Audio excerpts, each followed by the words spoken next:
మనం ఏ విధంగా స్పందించాలి దాని గురించి అవగాహన కల్పించడం జరుగుతూ ఉంది. ఇప్పుడు మనం అందరం ఇళ్లలో సిలిండర్స్ యూజ్ చేస్తూ ఉంటాం. ఆ సిలిండర్లు లీక్ అయి ఏదైనా అగ్ని ప్రమాదం జరిగితే అప్పుడు ఏ విధంగా స్పందించాలి, దాన్ని ఏ విధంగా ఆర్పాలి, అది ఇప్పుడు మీకు డెమో ద్వారా చూపించడం జరుగుతుంది. అదేవిధంగా మనం గ్రామీణ నేపథ్యం కాబట్టి మన దగ్గర ఎక్కువ జరిగే అగ్ని ప్రమాదాలన్నీ గడ్డివాములు అటువంటి దానికి సంబంధించినవి ఉంటాయి. కాబట్టి మనం ఏ విధంగా చేస్తే అటువంటి అగ్ని ప్రమాదాల నుంచి కాపాడుకోవచ్చు అనేది ఇప్పుడు చెప్పడం జరుగుతూ ఉంది. సాధారణంగా అగ్ని ప్రమాదాలు అనేవి 90% మానవ తప్పిదాల వల్లే జరుగుతాయి. ఏ విధంగా అంటే సిగరెట్ తాగి రోడ్డు మీద వెళ్ళేటప్పుడు దాన్ని ఆర్పకుండా మన నెగ్లిజెన్స్ తోటి రోడ్డు మీద పడేస్తే అది రోడ్డు మీద ఉన్న చెత్త కంటుకొని ఆ చెత్త కాలుకుంటూ అడవిలోకి అట్లా అగ్ని ప్రమాదం అనేది ఏర్పడడం జరుగుతూ ఉంది. కాబట్టి మనం చిన్న చిన్న జాగ్రత్తలు తీసుకుంటే మనం పెద్ద అగ్ని ప్రమాదాన్ని నివారించవచ్చు. అంటే ఇప్పుడు సిగరెట్ తాగినప్పుడు దాన్ని పూర్తిగా ఆర్పిన తర్వాత మాత్రమే మనం అక్కడ నుంచి వెళ్ళాలి తప్ప ఏదో నిర్లక్ష్యంగా ఆ సిగరెట్ని ఆర్పకుండా రోడ్ల మీద వేస్తే అక్కడ రోడ్ల మీద ఉన్న చెత్తతోటి అది కాలుకుంటూ పెద్ద అగ్ని ప్రమాదంగా మారే అవకాశం ఉంది. అదేవిధంగా మనం రెగ్యులర్గా టపాసులు ఏదైనా ఫంక్షన్స్ అయినప్పుడు కానీ టపాసులు కాల్చుతూ ఉంటాం. మరియు దీపావళికి అటువంటి సందర్భాల్లో బాణసంచని కాల్చుతూ ఉంటాం. మనం బాణసంచ కాల్చేటప్పుడు ఎంతసేపు మనకి ఈ పండుగని సెలబ్రేట్ చేసుకోవాలనే ఉత్సాహం ఉంటుంది తప్ప చుట్టుపక్కల గడ్డివాములు ఉన్నాయా ఇంకేదైనా ఉన్నదా అని పట్టించుకోకుండా నిర్లక్ష్యంగా వ్యవహరించి జనాలు ఉన్న ప్లేస్లోనే మనం టపాసులు అనేది కాల్చడం జరుగుతూ ఉంది. సో ఆ టపాసులు కాల్చినప్పుడు ఆ నిప్పు రవ్వలు అనేవి పక్కనే ఉన్న గడ్డివాముల మీద పడి అప్పుడు కూడా అగ్ని ప్రమాదాలు జరుగుతూ ఉన్నాయి. కాబట్టి మనం టపాసులు కాల్చేటప్పుడు బహిరంగ ప్రదేశాల్లో అంటే జనాలు ఎవ్వరూ లేని కాడ గ్రౌండ్లో ఓపెన్ గ్రౌండ్స్లలో అటువంటి ప్లేస్లలో కాల్చితే బాగుంటుంది. మరియు ఇంకా అగ్ని ప్రమాదాలు ఇంకే విధంగా జరుగుతూ ఉన్నాయి అంటే ఇప్పుడు మనందరం కట్టెల పొయ్యి అటువంటివి యూజ్ చేస్తూ ఉంటాం. ఏది నీళ్ళుగా పెట్టుకుంటానికి పొద్దున అటువంటివి యూజ్ చేసినప్పుడు మనం దాన్ని ఆర్పం, ఆ కట్టెల పొయ్యిని ఆర్పం. ఏదో వాటర్ మనం పెట్టుకున్నామా స్నానం చేసినామా అయిపోయిందని అనుకుంటాం. కానీ ఇప్పుడు వేసవిలో గాలులు చాలా బలంగా వీస్తూ ఉంటాయి. ఆ గాలికి ఏమవుతుందంటే దాంట్లో ఉన్న నిప్పు రవ్వలు ఎగిరి పక్కన ఉన్న గడ్డివాముల మీద వాడడం, ఊరి గుడిసెల మీద వాడడం, దాంతో అగ్ని ప్రమాదాలు జరుగుతూ ఉంటాయి. ఇక్కడ మీరు ఎక్కడైనా అబ్జర్వ్ చేసినా కూడా దీంట్లో మన నిర్లక్ష్యంతో అగ్ని ప్రమాదాలు జరుగుతుంది తప్ప ప్రకృతి సిద్ధంగా చాలా తక్కువ జరుగుతాయి. ప్రకృతి సిద్ధంగా కూడా జరుగుతాయి కానీ ప్రకృతి సిద్ధంగా జరిగే అగ్ని ప్రమాదాలు కేవలం 10 నుంచి 20% మాత్రమే. కాబట్టి మనం బాధ్యతాయుతంగా వ్యవహరించి మనం కొంచెం జాగ్రత్తతో ఉంటే మనం చాలా వరకు అగ్ని ప్రమాదాలన్నీ నివారించవచ్చు. ఒకవేళ ఏదైనా అగ్ని ప్రమాదం జరిగిందనుకో అప్పుడు అగ్ని ప్రమాదం జరిగిన వెంటనే మనం ఏం చేయాలనంటే 101 అనే నెంబర్కి ఫోన్ చేసి అగ్ని ప్రమాద సమాచారాన్ని మనం అగ్నిమాపక సిబ్బందికి తెలియజేస్తే వెంటనే వితిన్ 1 minute టర్న్అవుట్ అయిపోయి మీరు ఏ ప్లేస్ అయితే చెప్పారో ఆ ప్లేస్కి వచ్చి ఆపడం జరుగుతూ ఉంటుంది. ఇప్పుడు మా వాళ్ళు సిలిండర్ అగ్ని ప్రమాదం జరిగితే ఏ విధంగా ఆర్పాలనేది డెమో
अम्मा बोले ना मेरे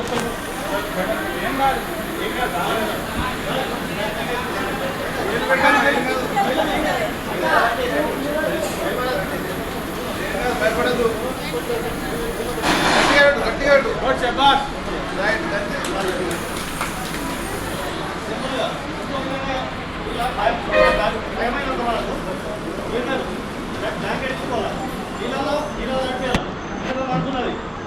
ఉన్నది బయట ఆడపడానికి ఛాయిస్ లేదు మంట మంటుంది బాగా ఏం చేయాలి ఇళ్ళ బొక్కలు కానీ ఉప్పలు కానీ చెద్దలు కానీ ఉంటాయి నీళ్ళని నడిపేసి మంట నడిపేసి ఇట్లా కప్పేస్తే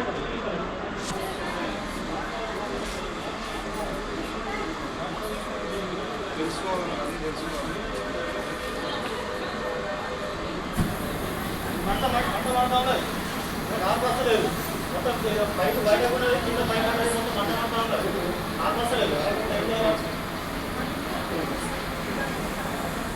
ఉంది కదా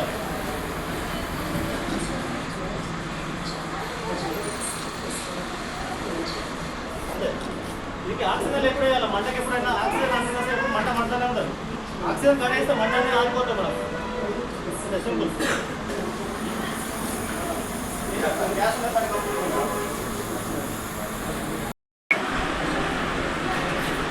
కాకా ఎన్నిలోడు కాకా నిలబడు ఇప్పుడు మా వాళ్ళు చేస్తారు అది ఎట్లా ప్రోగ్రామ్ చూస్తారు చూడండి ఇప్పుడు అగ్ని ప్రమాదం జరిగితే ఏ విధంగా ఆడుకోవాలి మన ఇంట్లోనే మనం అగ్నిమాపక సిబ్బంది రాకపోతే మనం ఏ విధంగా ఆడుకోవాలనేది చూడండి.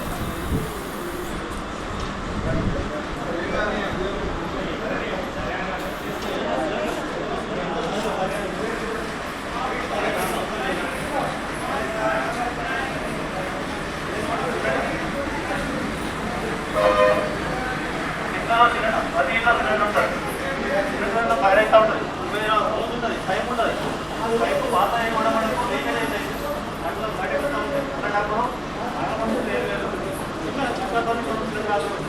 ఎప్పుడైనా సిలిండర్ మంటల్లో ఉంటే పేరుతుంది తప్ప సిలిండర్ లీక్ అయినప్పుడు సిలిండర్ ఎప్పుడు పేలేదు సిలిండర్ లీక్ అవుతూ ఉంటుంది గ్యాస్ బయటకు వెళ్తూ ఉంటుంది మంట పడుతూ ఉంటుంది సిలిండర్ ఎప్పుడు పేలేదు మంటల్లో ఉండి వేడైతే సిలిండర్ పేరుతుంది చూపిస్తాం మీకు ఎప్పుడైనా సిలిండర్ దాంట్లో చూపిస్తాం మీకు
రూరల్ ఫైర్ స్టేషన్ ఆధ్వర్యంలో ఇంటల్వాయి బస్ స్టాండ్ నందు ఈరోజు అగ్నిమాపక శాఖ తరఫున అవగాహన కార్యక్రమం అనేది నిర్వహించడం జరిగింది. ఇట్టి అవగాహన కార్యక్రమంలో అగ్ని ప్రమాదాలు జరగడానికి కారణాలు మరియు వాటి నివారణ చర్యలు, అగ్ని ప్రమాదాలు జరిగినప్పుడు వెంటనే అగ్నిమాపక సిబ్బందికి సమాచారం చేరవేయ విధానము మరియు అగ్ని ప్రమాద సిబ్బంది అగ్ని ప్రమాద ప్రదేశానికి వెళ్ళేలోపు చేయవలసిన చర్యలు ఏంటి అనేది ఈరోజు ఇందల్వాయి బస్ స్టాండ్ యందు మనం అవగాహన కల్పించడం జరిగింది. అదేవిధంగా ప్రతిరోజు మనం నిత్యం ఉపయోగించే గ్యాస్ సిలిండరు ఒకవేళ అగ్ని ప్రమాదానికి గురి అయితే దాన్ని ఏ విధంగా ఆర్పాలో డెమో ద్వారా వాళ్ళతో కూడా చేయించడం జరిగింది. మరియు మన వాటర్ టెండర్ యొక్క డెమో ప్రదర్శన కూడా ఈరోజు నిర్వహించడం జరిగింది. అగ్నిమాపక వారోత్సవాలు ఏప్రిల్ 14వ తారీఖు నుంచి ఏప్రిల్ 20వ తారీఖు వరకు వారం రోజులు జరుగుతూ ఉంటాయి.